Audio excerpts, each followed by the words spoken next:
सोचिए जरा, साल है 1556। इतिहास के सबसे बड़े साम्राज्यों में से एक की कमान एक 13 साल के लड़के के हाथों में दे दी जाती है ना हैरान करने वाली बात।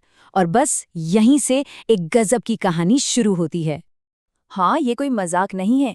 ये सच में उस नए नवेले शहंशाह के शब्द थे। इसी से अंदाजा लगाया जा सकता है कि हालात कितने अजीब और कह सकते हैं मजेदार थे। तो चलिए इस कहानी में जरा और गहरे उतरते हैं। तो सवाल ये उठता है कि आखिर एक बच्चा शहंशाह बना कैसे।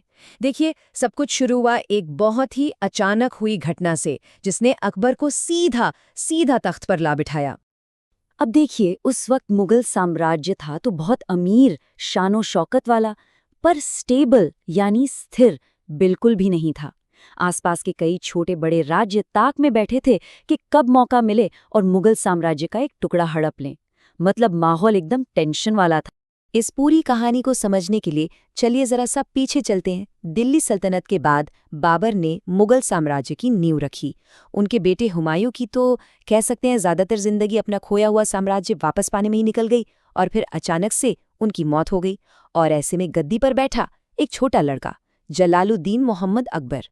13 साल की उम्र में शहंशाह बनना सुनने में कितना मजेदार लगता है ना।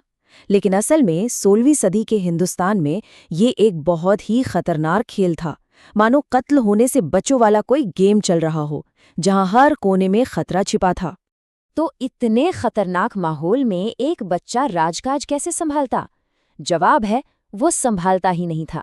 और यहीं से कहानी में एंट्री होती है अकबर के सबसे शक्तिशाली संरक्षक बैरम खान की, जिसके मार्गदर्शन में अकबर की जिंदगी का अगला दौर शुरू हुआ।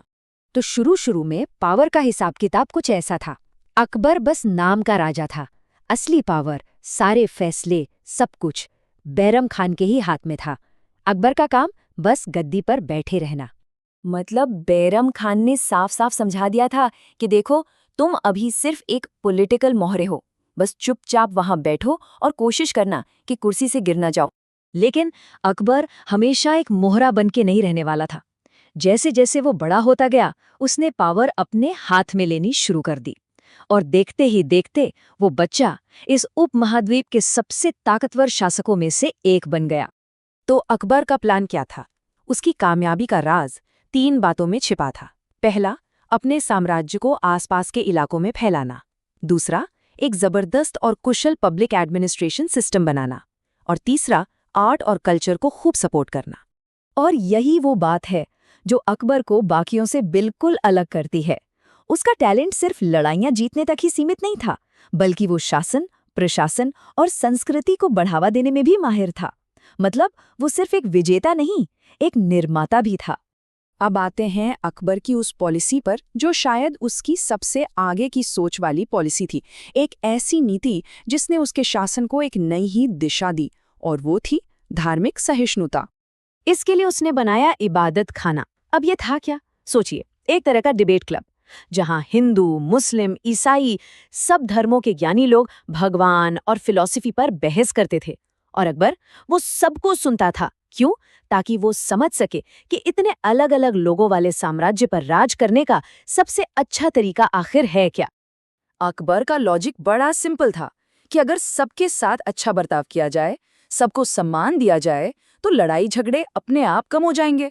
और ये सोच उस जमाने के हिसाब से बिल्कुल क्रांतिकारी थी, और इसी सोच ने उसके एम्पायर को स्थिर बनाने में बहुत मदद की। तो अकबर के करीब 50 साल लंबे राज का आखिर नतीजा क्या निकला? चलिए उसकी विरासत पर एक नजर डालते हैं। पूरे 50 साल! सोचिए, ये सिर्फ एक नंबर नहीं है। इतने लंबे और स्थिर शासन ने ही उसे अपने आइडियाज को असलियत में बदलने और एक ऐसी स्थायी विरासत बनाने का मौका दिया जो आज तक जिंदा है। तो अगर अकबर का फाइनल रिपोर्ट कार्ड बनाया जाए तो वो कुछ ऐसा दिखेगा। उसने भारत में बड़े पैमाने पर राजनीतिक एकता हासिल की, मुगलों की इमेज विदेशी हमलावरों से बदलकर उपमहाद्वीप के असली शासकों के रूप में स्थापित की, इकोनॉमी को जबरदस्त बढ़ावा दिया, और जिस कला और वास्तुकला की नींव उसने रखी, उसके नमूने आज भी हमारे सामने हैं। ये मजेदार बात अकबर के सफर को एकदम सटीक तरीके से बताती है। वो एक ऐसा लड़का था जिसे शायद सिर्फ आम और एक अच्छी सी नींद चाहिए थी, लेकिन वो जिया और इतना लंबा जिया कि इतिहास के सबसे महान शासकों में गिना जाने लगा। और यहीं पर आकर हम एक आखिरी सवाल पर रुकते हैं कि किसी भी शासक को असल में महान क्या चीज़ बनाती है? क्या वो सैन्य जीत है या आर्थिक समृद्धि या फिर धार्मिक सहिष्णुता जैसी आगे की सोच वाली नीतियाँ? वाकई ये एक सोचने वाला सवाल है।